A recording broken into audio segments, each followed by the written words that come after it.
ତ ନମସ୍କାର ବନ୍ଧୁଗଣ, ଆପଣମାନଙ୍କୁ ସ୍ୱାଗତ ମୋର ଏଇ ଭିଡ଼ିଓରେ।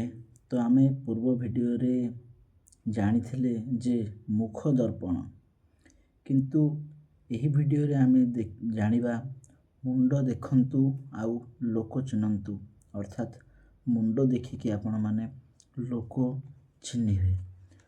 ତ ଚାଲନ୍ତୁ ସେଇ ପ୍ରକ୍ରିୟାରେ ଆମେ ଚାଲିବା ଯେ ମୁଣ୍ଡ ଦେଖନ୍ତୁ ଲୋକ ଚିହ୍ନନ୍ତୁ।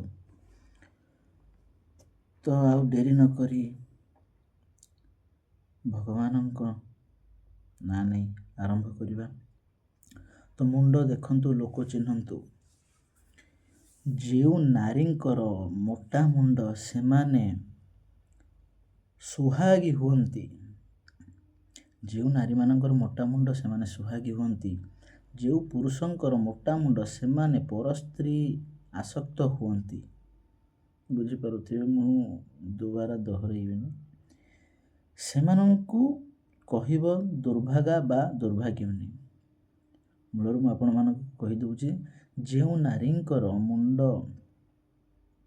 ମୋଟା ସେମାନେ ସୁହାଗୀ ହୁଅନ୍ତି। ଯେଉଁ ପୁରୁଷଙ୍କର ମୋଟା ମୁଣ୍ଡ ସେମାନେ ପର ସ୍ତ୍ରୀ ଆସକ୍ତ ହୁଅନ୍ତି। ସେମାନଙ୍କୁ କହିବ ଦୁର୍ଭାଗା ବା ଦୁର୍ଭାଗିନୀ।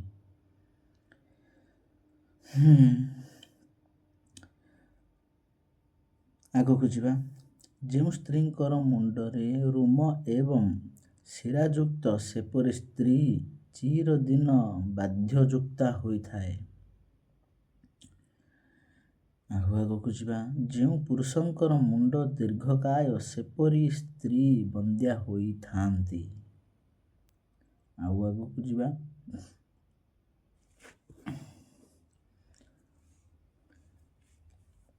ସେମାନଙ୍କୁ କାକବନ୍ଧ୍ୟା ଚିରବନ୍ଧ୍ୟା କହିଥାନ୍ତି। ଏ ଲାଇନଟାକୁ ମୁଁ ପୁଣି ଥରେ ଦୋହରାଇ ଦେଉଛି। ଯେଉଁ ପୁରୁଷଙ୍କର ମୁଣ୍ଡ ଦୀର୍ଘକାୟ ସେପରି ସ୍ତ୍ରୀ ବନ୍ଧ୍ୟା ହୋଇଥାନ୍ତି। ସେମାନଙ୍କୁ କାକବନ୍ଧ୍ୟା ଚିରବନ୍ଧ୍ୟା କହିଥାନ୍ତି। ଯେଉଁ ପୁରୁଷଙ୍କର ମୁଣ୍ଡ ଗୋଲ ଏବଂ ପୃଷ୍ଠଭାଗ ଚନ୍ଦା ଏପରି ପୁରୁଷ ଧନପତି ହୋଇଥାନ୍ତି ଏବଂ ଚିରଦିନ ସୁଖ ଭୋଗ କରନ୍ତି। ଆଗକୁ ଯିବା। ଯେଉଁ ପୁରୁଷଙ୍କର ମୁଣ୍ଡ ଗୋଲ ହୋଇ ମୁଣ୍ଡର ମଧ୍ୟାଂଶ ଚନ୍ଦା ଏପରି ପୁରୁଷ ବୃକ୍ଷଚିତ ବିଶ୍ୱାସଘାତକ ହୋଇଥାନ୍ତି। ଆଗକୁ ଯିବା। ଯେଉଁ ପୁରୁଷର ମୁଣ୍ଡ ଗୋଲ ଏବଂ ସମ୍ମୁଖ ଭାଗ ଚନ୍ଦା ଏପରି ପୁରୁଷକୁ ବେଇମାନ ବୋଲି ଜାଣିବ। ଏଟାକୁ ମୁଁ ପୁଣି ଥରେ ଦୋହରାଇ ଦେଉଛି ବନ୍ଧୁ। ଯେଉଁ ପୁରୁଷର ମୁଣ୍ଡ ଗୋଲ ଏବଂ ସମ୍ମୁଖ ଭାଗ ଚନ୍ଦା ଏପରି ପୁରୁଷକୁ ବେଇମାନ ବୋଲି ଜାଣିବ। ଯେଉଁ ପୁରୁଷ ଓ ନାରୀଙ୍କର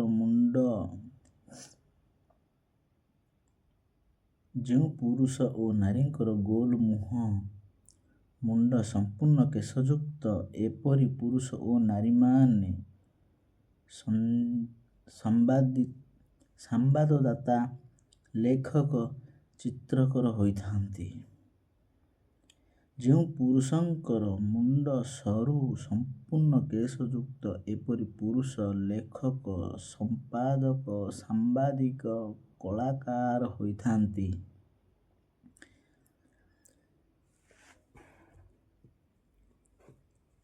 ଯେଉଁ ପୁରୁଷଙ୍କର ମୁଖ ସମ୍ପୂର୍ଣ୍ଣ ଗୋଲ ମୁଣ୍ଡ କେଶହୀନ ଏପରି ପୁରୁଷ କଳାକାର ହୋଇଥାନ୍ତି। ଏଟା ତ ନିହାତି। ଯେଉଁ ସ୍ତ୍ରୀଙ୍କର ମୁଣ୍ଡରେ କୁଞ୍ଚି କୁଞ୍ଚି ବାଳ ସେମାନେ ପରକ୍ରିୟା ପ୍ରୀତିରେ ମାତନ୍ତି। ସ୍ୱାମୀ ଭାବେ ଅବନତ ପୁରୁଷକୁ ଗ୍ରହଣ କରନ୍ତି। ଶେଷରେ ସ୍ୱାମୀହୀନ ହୋଇଥାନ୍ତି। ତ ଯାହା ଲେଖା ହେଇଛି ମୁଁ ତାହା ଆପଣଙ୍କୁ ଜଣାଇ ଯାଉଛି।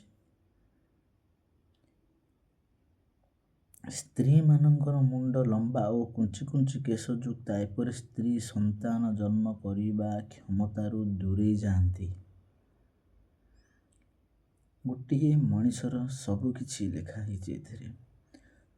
ଚାଲନ୍ତୁ ଆଗକୁ ଯିବା।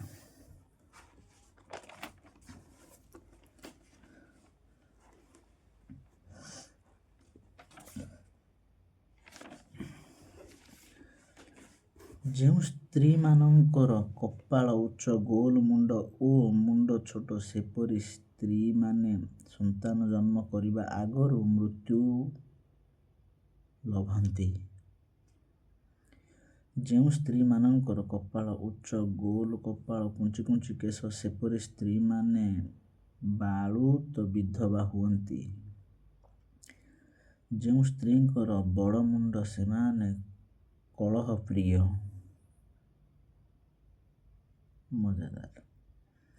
ଯେଉଁ ସ୍ତ୍ରୀଙ୍କର ମୁଣ୍ଡ ଲମ୍ବା, ଛୋଟ ଦାନ୍ତ, ସେପରି ସ୍ତ୍ରୀ ବହୁ ପୁରୁଷଙ୍କ ଭାଗ୍ୟ ହୋଇଥାନ୍ତି। ଭୋଗ ହୋଇଥାନ୍ତି। ଭୋଗ୍ୟା। ପୁଣି ଥରେ ଦୋହରାଇ ଦେଉଛି।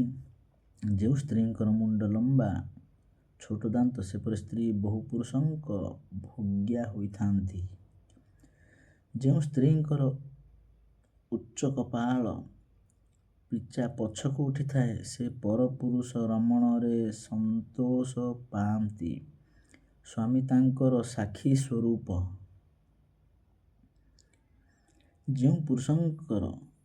ଯେଉଁ ପୁରୁଷଙ୍କ ମୁଣ୍ଡ ବଡ଼, ଉଚ୍ଚତା କମ୍, ଏମାନେ ନାଟକ, ସଙ୍ଗୀତ ଓ ନୃତ୍ୟ ପ୍ରିୟ ହୋଇଥାନ୍ତି। ଯେଉଁ ସ୍ତ୍ରୀଙ୍କ ମୁଣ୍ଡ ଧାର ସଦୃଶ ତଥା କହିବା ସମୟରେ ହସି ପକାନ୍ତି, ସେମାନେ ପରମ ପୁରୁଷକୁ ପାଇଗଲେ ଶୁକୁଆକୁ ଦେଖି ବିଲେଇ ଲକ୍ଷଣ ପ୍ରାୟ ହୋଇଥାନ୍ତି। ଯେଉଁ ପୁରୁଷ ଓ ସ୍ତ୍ରୀଙ୍କର ନାମ ପ୍ରଥମ ଅକ୍ଷର ଆ, ଇ, ଉ, ଏ, ସେପରି ସ୍ତ୍ରୀ ଓ ପୁରୁଷମାନେ ସମସ୍ତ ପରିବେଶକୁ ଉଦ୍ଦୀପ୍ତ ବା ଉତ୍ତପ୍ତ କରି ପକାନ୍ତି, ଦଗ୍ଧ କରି ପକାନ୍ତି। ଭସ୍ମାସକ୍ତ ଅବସ୍ଥା ଦେଖିଲେ ମନକୁ ଆନନ୍ଦ ଦିଅନ୍ତି। କିଛିଟା ନିଷ୍କ୍ରିୟ କରି ରଖିପାରିବେ ନାହିଁ। ପ୍ରାଣଶକ୍ତିକୁ ସମ୍ପୂର୍ଣ୍ଣ ବିକାଶ କରନ୍ତି। ଏମାନଙ୍କର ନିଜର ବଳ, ସାହସ, ଦକ୍ଷତା, କର୍ମଠତା, ନୂତନ ଚିନ୍ତାଧାରା ଓ ଉଚ୍ଚାକାଂକ୍ଷା ସେମାନଙ୍କର ଚତୁର୍ଦ୍ଦିଗ ପରିବେଶକୁ ପରିତ୍ୟାଗ କରି ଆଗକୁ ମାଡ଼ି ଚାଲନ୍ତି। ଆଗକୁ ଯିବା।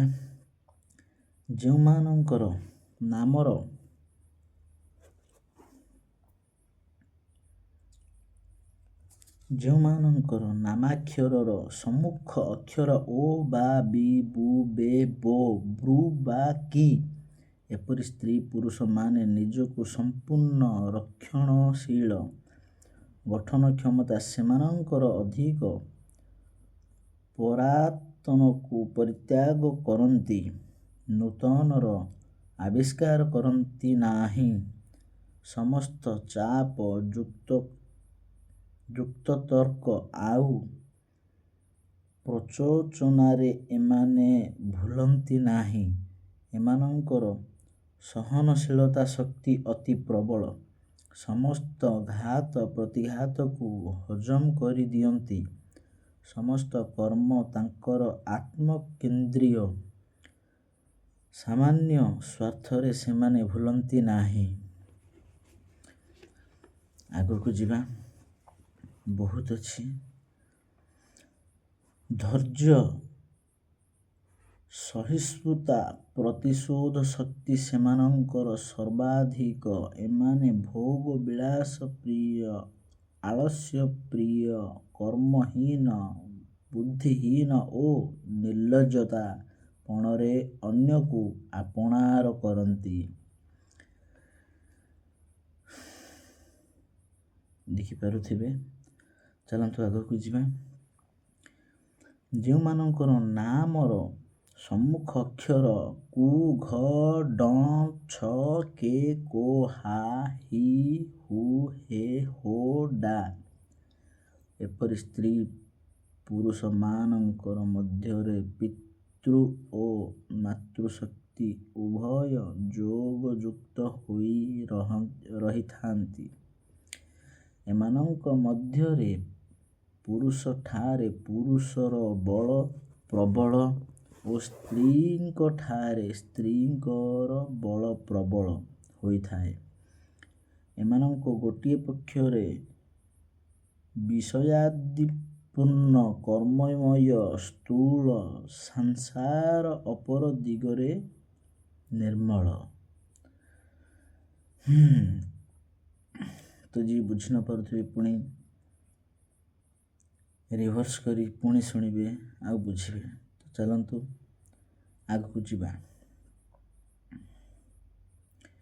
ଯେଉଁ ସ୍ତ୍ରୀମାନଙ୍କର କେଶ ସାମାନ୍ୟ କୁଞ୍ଚକୁଞ୍ଚିଆ ଏବଂ କାକ କୋକିଳ ସଦୃଶ କଳା ସେପରି ନାରୀ ସୌଭାଗ୍ୟବତୀ।